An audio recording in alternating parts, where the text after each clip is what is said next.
Hello everyone. आज हम पढ़ेंगे आपकी पुस्तक स्पर्श में संकलित कविता पर्वत प्रदेश में पावस। और इस कविता के कवि हैं सुमित्रा नंदन पंत। कविता शुरू करने से पहले थोड़ा सा कवि का परिचय जान लेते हैं। सुमित्रा नंदन पंत का जन्म सन 20 मई 1900 को उत्तराखंड के कौसानी अल्मोड़ा में हुआ था। इन्होंने बचपन से ही कविता लिखना आरंभ कर दिया था। 7 साल की उम्र में इन्हें स्कूल में काव्य पाठ के लिए पुरस्कृत किया गया था। 1915 में स्थायी रूप से साहित्य सृजन करना इन्होंने प्रारंभ किया और छायावाद के प्रमुख स्तंभ के रूप में जाने गए। और इनकी जो प्रारंभिक कविताएं थीं उनमें प्रकृति प्रेम और रहस्यवाद दिखाई देता है। इसके बाद वे मार्क्स और महात्मा गांधी के विचारों से प्रभावित हुए और उनका प्रभाव भी इनकी रचनाओं में देखने को मिलता है। इनकी कुछ प्रमुख कृतियां हैं कला और बूढ़ा चांद, वीणा, पल्लव, युगवाणी, ग्राम्या, स्वर्ण किरण और लोकायतन। इनकी रचनाओं पर इन्हें कई पुरस्कार भी मिले हैं। तो इन्हें पद्म भूषण मिला हुआ है और इनकी रचना चिदंबरा पर इन्हें ज्ञानपीठ पुरस्कार प्राप्त हुआ है और कला और बूढ़ा चांद कृति पर इन्हें साहित्य अकादमी पुरस्कार से सम्मानित किया गया है। तो आइए पढ़ते हैं इनकी कविता जो आपकी पुस्तक में संकलित है, पर्वत प्रदेश में पावस। पावस ऋतु थी पर्वत प्रदेश, पल पल परिवर्तित प्रकृति वेश। यहाँ पर कवि ने पावस अर्थात वर्षा ऋतु का वर्णन किया है कि वर्षा ऋतु में किस तरह से पर्वतीय जो क्षेत्र हैं उनका सौंदर्य निखर कर सामने आता है। तो कविता में कवि कहते हैं कि पर्वतीय प्रदेश में वर्षा ऋतु का समय है जिसके कारण प्रकृति में पल पल बदलाव हो रहे हैं। कभी घने बादल छा जाते हैं और मूसलाधार यानी बहुत तेज बारिश होने लगती है, तो कभी धूप निकल आती है। इन सब का अनुभव आपने भी किया होगा कि जब बारिश का मौसम होता है तो आप देखते हो कि जो हमारी प्रकृति है वो पल पल में अपना रूप बदलती है, क्योंकि अचानक से ही देखते हो कि काले बादल छा जाते हैं और बहुत तेज़ बारिश होने लगती है। और कभी ऐसा होता है कि वो बादल तो छा गए पर बारिश नहीं होती है और वो अचानक से धूप निकल आती है। और आश्चर्य इस बात का होता है कि यह सब जो परिवर्तन होता है वो बिल्कुल क्षण भर में हो जाता है और उसमें बिल्कुल कोई समय नहीं लगता। तो ऐसा ही दृश्य कवि को उन पर्वतीय प्रदेश में दिखाई दे रहा है कि वहाँ पर प्रकृति अपना हर पल रूप बदल रही है और कभी बारिश होती है तो कभी धूप निकल आती है।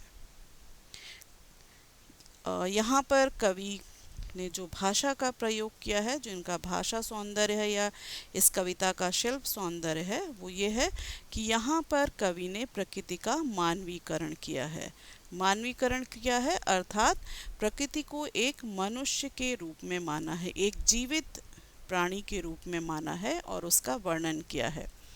मानवीकरण एक अलंकार होता है और यह अलंकार वहाँ पर होता है जब हम किसी निर्जीव वस्तु का चित्रण हम एक सजीव वस्तु के रूप में करते हैं।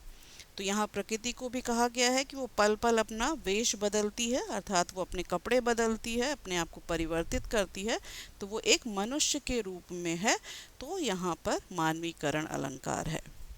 और इसके अलावा कवि की कल्पना में भी नवीनता झलकती है कि उन्होंने बिल्कुल नवीन रूप से यहाँ पर वर्षा ऋतु का वर्णन किया है। साथ ही संस्कृतनिष्ठ खड़ी बोली का प्रयोग है। भाषा सरल, सहज एवं सरस है और साथ ही शब्दों का जो कवि ने चयन किया है वो अत्यंत भावानुकूल है, यानी हमारे भावों को पूरी तरह से अभिव्यक्त करता है। इसके साथ ही साथ कवि ने इस कविता में चित्रात्मक शैली का प्रयोग किया है, जिससे कविता को पढ़ते हुए प्रकृति का सुंदर चित्र हमारी आंखों के समक्ष प्रस्तुत हो जाता है। इसके अलावा भाषा में संगीतात्मकता और लयात्मकता भी है, यानी कि इस कविता को आप संगीत के साथ, लय के साथ गा भी सकते हैं। इसके अलावा इन पंक्तियों में पर्वत प्रदेश में अनुप्रास अलंकार तथा पल पल परिवर्त में पुनरुक्ति प्रकाश अलंकार का प्रयोग हुआ है। चलिए आगे बढ़ते हैं कविता की अगली पंक्तियों की ओर। अगली पंक्तियां हैं कविता की। मेखलाकार पर्वत अपार, अपने सहस्त्र दिग सुमन फाड़, अवलोक रहा है बार बार, नीचे जल में निज महाकार, जिसके चरणों में पड़ा ताल, दर्पण सा फैला है विशाल। तो शब्दों के पहले अर्थ जान लेते हैं। मेखलाकार का अर्थ होता है करधनी के आकार की। अपार का अर्थ है जिसकी कोई सीमा ना हो। सहस्त्र का अर्थ होता है हजार। दृक्सुमन यानी पुष्प रूपी आंखें। अवलोक का अर्थ है देख रहा। निज महाकार यानी अपना विशाल आकार। ताल का अर्थ होता है तालाब और दर्पण का अर्थ है शीशा। एक बार कविता की पंक्तियां फिर से पढ़ती हूँ। मेखलाकार पर्वत अपार, अपने सहस्त्र दिग सुमन फाड़, अवलोक रहा है बार बार, नीचे जल में निज महाकार, जिसके चरणों में पला ताल, दर्पण सा फैला है विशाल। इन पंक्तियों में कवि को पर्वत प्रदेश में जो पर्वत श्रृंखलाएं हैं वो मेखलाकार सी प्रतीत होती हैं, और यहाँ पर पर्वत की विशालता और उसके सौंदर्य का वर्णन करने के लिए कवि ने मेखलाकार विशेषण का प्रयोग किया है। मेखलाकार का अर्थ होता है करधनी के आकार का, और करधनी कमर में पहना जाने वाला एक गहना होता है जो कमर को चारों ओर से घेरे रहता है, और उसमें जो लड़ियां लगी होती हैं वो एक दूसरे से जुड़ी हुई होती हैं, एकदम गोलाकार सी होती हैं। तो ऐसा लगता है कि वो बिल्कुल आपकी कमर को चारों तरफ से बांधा हुआ है। तो ये जो विशेषण है इसका प्रयोग कवि ने पर्वत श्रृंखलाओं के लिए किया है, क्योंकि कवि को क्या लगता है कि ये जो पर्वतों की श्रृंखलाएं हैं पर्वत प्रदेश को मेखला के समान चारों ओर घेरे हुए हैं, क्योंकि जैसे ही एक पर्वत समाप्त होता है तो दूसरा प्रारंभ हो जाता है। तो ऐसा प्रतीत होता है कि जैसे वो करधनी की लड़ियां हों। फिर आगे पर्वतीय प्रदेश के अद्भुत सौंदर्य का वर्णन करते हुए कवि कहते हैं कि मेखलाकार पर्वत अपार, अपने सहस्त्र दिग सुमन फाड़, अवलोक रहा है बार बार, नीचे जल में निज महाकार। यानी कि ये जो मेखलाकार पर्वत हैं वहाँ पर हजारों पुष्प खिले हुए हैं और वे उनकी हजारों आँखों के समान लग रहे हैं, और कवि को ऐसा लगता है कि पर्वत अपने इन्हीं पुष्प रूपी नेत्रों से अपने चरणों में फैले दर्पण रूपी तालाब में अपने विशाल आकार को बार बार देख रहा है। क्योंकि होता क्या है कि जब पर्वत हैं, ऊंचे ऊंचे पर्वत हैं और वहाँ पर बहुत सारे फूल खिले हुए हैं, तो कवि को लगता है कि पर्वतों पर जो फूल खिले हुए हैं वो उसकी आँखें हैं, और अपने उन्हीं आँखों से वो अपने चरणों में फैले हुए यानी जो पर्वत के नीचे जो तालाब है उसमें वो अपने विशाल आकार को देख रहा है। क्योंकि ऐसा होने से क्या है, वहाँ पर जो तालाब में फूलों से लदे पर्वतों का प्रतिबिंब दिखाई देता है, उससे पर्वत प्रदेश के सौंदर्य की छटा और भी बढ़ जाती है। यहाँ पर भी भाषा शिल्प या शिल्प सौंदर्य पहले पैराग्राफ जैसा ही है कि यहाँ पर भी कवि ने प्रकृति का मानवीकरण किया है। मुख्य रूप से यहाँ पर हम आपको अलंकारों के बारे में बताना चाहेंगे कि यहाँ पर दृघ सुमन में रूपक अलंकार का प्रयोग किया है कवि ने। इसके अलावा बार बार में पुनरुक्ति प्रकाश अलंकार का प्रयोग है और दर्पण सा में उपमा अलंकार का प्रयोग है। दर्पण सा यानी दर्पण के समान, तो यानी वहाँ पर उपमा दी जा रही है, तुलना की जा रही है, इसलिए ये उपमा अलंकार है। कविता की अगली पंक्तियों में कवि ने वर्णन किया है, गिरि का गौरव गाकर झरझर, मद में नस नस उत्तेजित कर, मोती की लड़ियों सी सुंदर, झरते हैं झाग भरे निर्झर। कठिन शब्दों के अर्थ जानते हैं। गिरि का अर्थ होता है पर्वत, गौरव का अर्थ है यशगान, मद का अर्थ होता है मस्ती या खुमारी, उत्तेजित का अर्थ है उत्तेजना से भरना या फिर उत्साह और उमंग का संचार होना, और निर्झर का अर्थ होता है झरना। तो इस पैराग्राफ में कवि ने जो पर्वतों से झरने गिर रहे हैं उनका वर्णन किया है कि गिरि का गौरव गाकर झरझर, मद में नस नस उत्तेजित कर, मोती की लड़ियों सी सुंदर, झरते हैं झाग भरे निर्झर। तो इन पंक्तियों में कवि ने पर्वतों से गिरते झरनों की सुंदरता का बखान किया है और बहते हुए झरनों का सौंदर्य देखकर कवि को ऐसा प्रतीत हो रहा है कि मानो वे पर्वत के गौरव का गुणगान करते हुए झरझर बह रहे हैं और इन झरनों का कलकल स्वर कवि के नस नस में अर्थात उसके रोम रोम में जोश, उत्साह और उमंग का संचार करता है। और पर्वतों पर बहने वाले ये झाग भरे झरने कवि को मोती की लड़ियों के समान लग रहे हैं, जिससे पर्वत की सुंदरता में और निखार आ रहा है।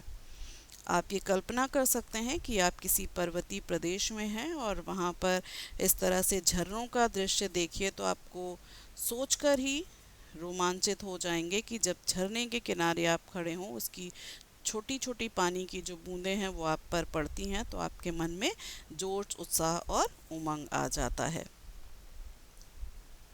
यहाँ पर भी कवि ने प्रकृति का मानवीकरण किया है और उनकी कल्पना में एकदम नवीनता झलकती है। संस्कृतनिष्ठ खड़ी बोली का प्रयोग है और इसके अलावा चित्रात्मक शैली के साथ साथ भाषा में संगीतात्मकता और लयात्मकता का भी गुण दिखाई देता है। और इन पंक्तियों में भी कवि ने सुंदर अलंकारों का प्रयोग किया है। तो यहाँ पर सबसे पहले तो यह है कि जो निर्झर यानी झरने में चेतना का आरोप होने के कारण मानवीकरण अलंकार है, यानी यहाँ पे झरने का जो वर्णन किया गया है वो एक मनुष्य के रूप में किया गया है, क्योंकि मनुष्य ही है जो किसी के गौरव को या किसी के यश को वो गा सकता है। तो झरना भी यहाँ पर्वत के गौरव का गान कर रहा है, इसलिए वो मनुष्य के रूप में वर्णित है और यहाँ पर मानवीकरण अलंकार है।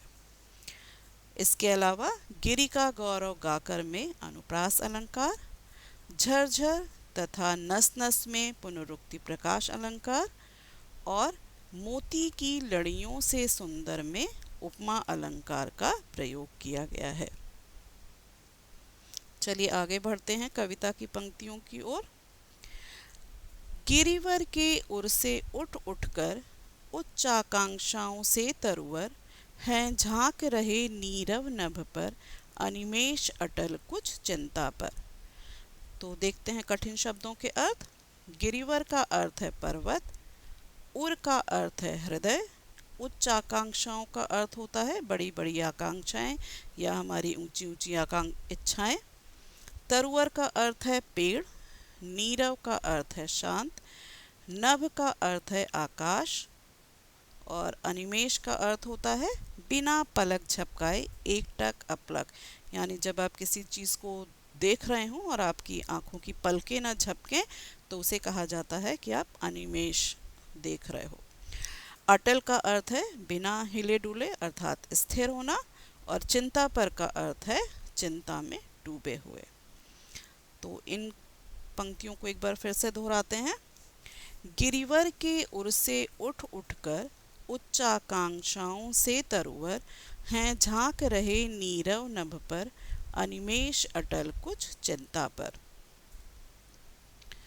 तो इन पंक्तियों में कवि ने पर्वत के ऊपर उगे हुए वृक्षों का वर्णन किया है और इन ऊंचे ऊंचे वृक्षों को देखकर कवि को ऐसा लग रहा है कि मानो वो पर्वत के हृदय की उच्च आकांक्षाएं हों और जो सदैव ऊपर उठने की कामना से अपलक और स्थिर होकर शांत आकाश को देख रहे हैं। आप इसका स्वयं अनुभव कर सकते हैं, कल्पना कर सकते हैं कि आप जब ये आपने देखा होगा कि पर्वतों पर जो वृक्ष होते हैं वो बहुत ऊंचे ऊंचे होते हैं और बिल्कुल सीधे होते हैं। तो ये कवि को लगता है कि वो बिल्कुल पर्वत की इच्छाएं हैं, आकांक्षाएं हैं और वो हमेशा ऊपर आगे बढ़ने के लिए तैयार हैं। क्योंकि इसीलिए कवि कल्पना करता है कि जिस प्रकार हमारी आकांक्षाएं, इच्छाएं का जन्म जो होता है वो हमारे हृदय में होता है, हमारे मन में होता है और हम उन इच्छाओं को पूरा करने के लिए जीवन में हमेशा आगे बढ़ते जाते हैं, तो उसी तरह से ऊंचे ऊंचे पर्वतीय वृक्ष भी जीवनदायी वर्षा का जल पाने की आकांक्षा में आकाश की ओर बढ़ते जा रहे हैं और उसे अपलक निहार रहे हैं। क्योंकि ये वर्षा की ऋतु है, तो वर्षा ऋतु में वृक्षों की यही चाह होती है, यही कामना होती है कि उन्हें जल की प्राप्ति हो और उस जल प्राप्ति की आकांक्षा में ही वो आकाश की ओर बढ़ते जा रहे हैं और साथ ही साथ उन्हें बिल्कुल बिना हिले डुले एकटक निहार भी रहे हैं। लेकिन कवि को वे वृक्ष कहीं ना कहीं थोड़े चिंता में डूबे हुए भी प्रतीत होते हैं। शायद वो इसलिए चिंतामग्न है कि कहीं ऐसा ना हो कि बादल बिना बरसे ही चले जाएं, क्योंकि जो वृक्ष होते हैं उनको जीवन दान जो होता है वो वर्षा के जल से ही मिलता है। तो कवि को ऐसा प्रतीत होता है कि शायद वो इसलिए चिंतामग्न है कि कहीं ऐसा ना हो, बादल तो आए हैं पर वो बरसेंगे नहीं तो उन्हें वो जीवनदायी वर्षा जल नहीं मिलेगा। यहाँ पर भी कवि ने प्रकृति का मानवीकरण किया है और साथ ही साथ उनकी कल्पना में नवीनता दिखाई देती है कि वो वृक्षों की तुलना हमारे मन की आकांक्षाओं के साथ करते हैं। संस्कृतनिष्ठ खड़ी बोली का प्रयोग किया गया है। भाषा सरल, सहज एवं सरल है और शब्दों का चयन भी भावानुकूल है। इसके साथ ही चित्रात्मक शैली का प्रयोग किया गया है और भाषा में संगीतात्मकता के साथ साथ लयात्मकता भी है। और कवि ने अलंकारों का भी इन पंक्तियों में सुंदर प्रयोग किया है। गिरि में चेतना का आरोप होने के कारण मानवीकरण अलंकार है। नीरव नभ में अनुप्रास अलंकार है और उच्च आकांक्षाओं से तरुवर में उपमा अलंकार का प्रयोग किया गया है। कविता की अगली पंक्तियां हैं। उड़ गया अचानक लो भूधर, फड़का अपार वारिद के पर, रवशेष रह गए हैं निर्झर, है टूट पड़ा भू पर अंबर। कठिन शब्दों के अर्थ देखते हैं। भूधर का अर्थ होता है पर्वत, अपार का अर्थ है जिसकी कोई सीमा ना हो, वारिद का अर्थ है बादल, पर का अर्थ है पंख, रवशेष का अर्थ होता है केवल शोर बाकी रह जाना, निर्झर का अर्थ है झरना और अंबर का अर्थ है आकाश। एक बार पुनः इन पंक्तियों को पढ़ती हूँ। उड़ गया अचानक लो भूधर, फड़का अपार वारिद के पर, रवशेष रह गए हैं निर्झर, है टूट पड़ा भू पर अंबर। वर्षा की ऋतु है, पर्वत प्रदेश है और इसकी वजह से पल पल वहाँ पर मौसम बदल रहे हैं।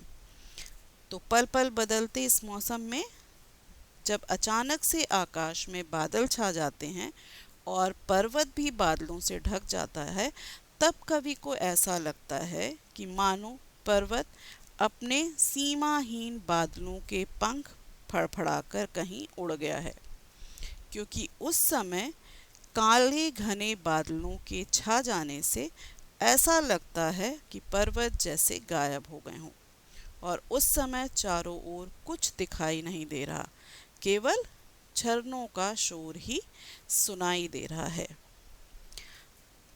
तो यहाँ पर भी आप कल्पना कर सकते हैं, और अगर कभी आपको देखने का अवसर मिला हो तो आप उससे भी सोच सकते हैं कि अचानक से ही जब कभी काले बादल एकदम से छा जा रहे हों पर्वतीय प्रदेश में, तो उन काले बादलों के पीछे क्या है वो हमें दिखाई नहीं देता, तो जो पर्वत हैं वो बिल्कुल छिप जाते हैं।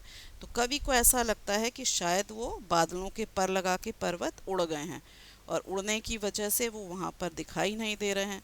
तो चारों तरफ कुछ भी नहीं दिख रहा है, केवल वो जो झरने बह रहे थे उनका ही शोर दिखाई दे रहा, सुनाई दे रहा है। तो पर्वतीय प्रदेश की मूसलाधार यानी एकदम घनघोर वर्षा का चित्रण करते हुए कवि ऐसे कहते हैं कि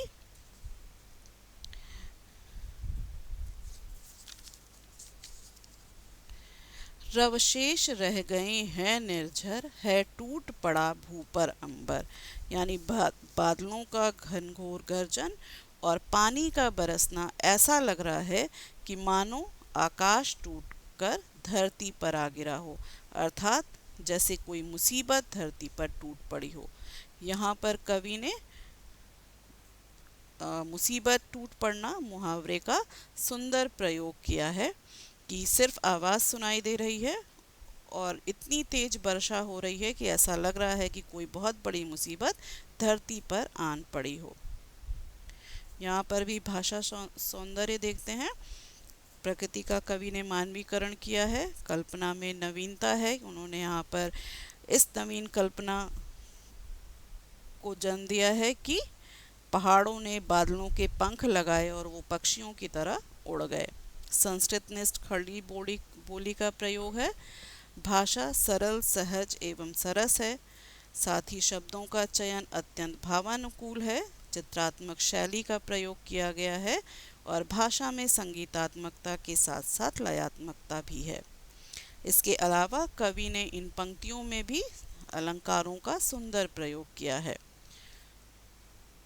सबसे पहले तो भूधर अर्थात पर्वत में चेतना का आरोप होने के कारण मानवीय अलंकार है, क्योंकि पर्वत निर्जीव वस्तु है, पर उसका वर्णन कवि ने एक पक्षी के रूप में यानी सजीव प्राणी के रूप में वर्णन किया है, इससे यहाँ पर मानवीकरण अलंकार है।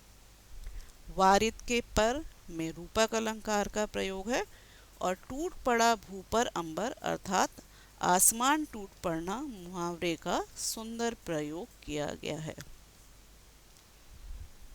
चलिए कविता की अगली पंक्तियों की ओर बढ़ते हैं कि अगली पंक्तियां हैं।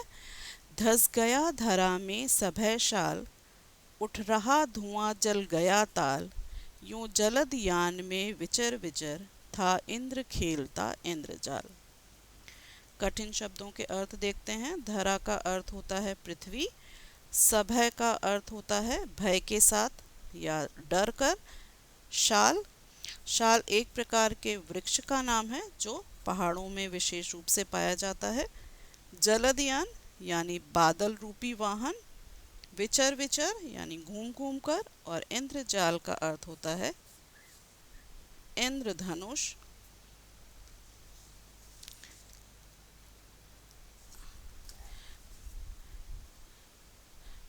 माफ करना, यहाँ पर ये इंद्रजाल का अर्थ इंद्रधनुष नहीं बल्कि जादूगरी होता है। तो यहाँ पर कवि ने कविता में कहा है कि धस गए धरा में सभय शाल, उठ रहा धुआं जल गया ताल, यूं जलद यान में विचर विचर, था इंद्र खेलता इंद्रजाल। तो कवि ने कविता की इन पंक्तियों में पर्वत प्रदेश में होने वाली घनघोर वर्षा का चित्रण करते हुए कहते हैं कि पर्वत प्रदेश में तेज वर्षा के कारण चारों ओर धुंध सी छा जाती है, जिसे देखकर ऐसा लग रहा है कि मानो तालाब में आग लग गई हो और उसका धुआं चारों ओर फैल गया हो। और इस तेज वर्षा, कड़कती बिजली और गरजते बादल के कारण ऐसे लग रहा है कि जैसे आकाश टूटकर धरती पर गिर पड़ेगा। और मौसम के ऐसे ही रौद्र रूप से भयभीत होकर शाल के जो वृक्ष हैं वो धरती में धंस गए प्रतीत होते हैं, जिससे कि वो अब दिखाई नहीं दे रहे हैं। क्योंकि होता यह है कि जब बहुत तेज वर्षा हो रही है तो ऐसा कि वो, और उसके साथ ही साथ जब तेज हवा चलती है तो जो पानी की जो फुहारे हैं वो बिल्कुल तेज होती हैं, तो इस तरह से बिल्कुल ही सामने दिखाई नहीं देता, तो ऐसा लगता है बिल्कुल धुंध सी छा गई हो। तो कवि इस बात की कल्पना करता है कि ऐसा लग रहा है कि वहाँ तालाब में आग लग गई है और उसी का धुआं चारों ओर फैल रहा है। और ये जो तेज जो बारिश हो रही है, बिजली कड़क रही है, बादल गरज रहे हैं, तो उसकी वजह से मौसम का एकदम रुद्र रूप है। और उस रुद्र रूप को देखकर ही शाल के वृक्ष डर गए हैं और वो धरती में धंस गए। ऐसा लग रहा है कि वो धरती में धंस गए हैं, जिससे कि वे अब दिखाई नहीं दे रहे हैं। इसके आगे कवि का कहना है कि यूं जलद यान में विचर विचर था इंद्र खेलता इंद्रजाल। तो कवि का कहना है कि जो पर्वत ऋतु है उस समय पर्वत प्रदेश में प्रकृति के दृश्य इतनी तेजी से परिवर्तित होते हैं कि सब कुछ अत्यंत मायावी जादू सा प्रतीत होता है। इन विभिन्न रूपों को देखकर कवि को ऐसा लग रहा है कि मानो इंद्रदेव, उनको वर्षा का देवता कहा जाता है, वो अपने बादल रूपी यान में सवार होकर इधर उधर विचरण करते हुए अपना इंद्रजाल यानी अपना जादू दिखा रहे हैं और पल पल बदलने वाले दृश्यों को रचकर सबको चमत्कृत कर रहे हैं। क्योंकि जादूगर जो होता है वो जादू इतनी तेजी के साथ दिखाता है, वो अपने हाथ की सफाई इतनी तेजी से करता है कि जो सामने वाला व्यक्ति होता है उसको देख नहीं पाता कि कब उसने क्या चीज़ें परिवर्तित कर दी हैं। तो कवि इस तरह से कल्पना कर रहा है कि जो पर्वत प्रदेश में पावस की ऋतु है, यानी जो वहाँ पर वर्षा हो रही है, तो वहाँ पर भी दृश्य इतनी तेजी से परिवर्तित हो जा रहे हैं कि सब कुछ ऐसा लग रहा है कि कुछ जादू हो रहा है। और ये जादू करने वाले कौन हैं? वो इंद्र देवता हैं। और वो अपने बादल रूपी यान में सवार होकर इधर से उधर घूम रहे हैं और अपना ये जो जादू का खेल है वो दिखा रहे हैं, जिससे पल पल दृश्य बदलते जा रहे हैं और इससे सभी लोग चमत्कृत हो रहे हैं। यहाँ पर भी कवि ने प्रकृति का मानवीकरण किया है और कल्पना में नवीनता दिखाई देती है कि उन्होंने इंद्र को माना है कि वो बादल रूपी यान में बैठे हैं और वो अपने जादू दिखा रहे हैं, जिससे हम चमत्कृत हो रहे हैं। संस्कृत ने खड़ी बोली का प्रयोग किया गया है। भाषा सरल, सहज एवं सरस है। शब्दों का चयन भी अत्यंत भावानुकूल है। साथ ही साथ चित्रात्मक शैली के साथ ही साथ भाषा में संगीतात्मकता और लयात्मकता भी है। और इन पंक्तियों में भी कवि ने अलंकारों का सुंदर प्रयोग किया है। शाल वृक्ष में चेतना का आरोप होने के कारण मानवीकरण अलंकार है। जलदयान में रूपक अलंकार है और विचर विचर में पुनरुक्ति प्रकाश अलंकार है। तो आशा है कि आपको इस कविता का अर्थ समझ में आ गया होगा। धन्यवाद।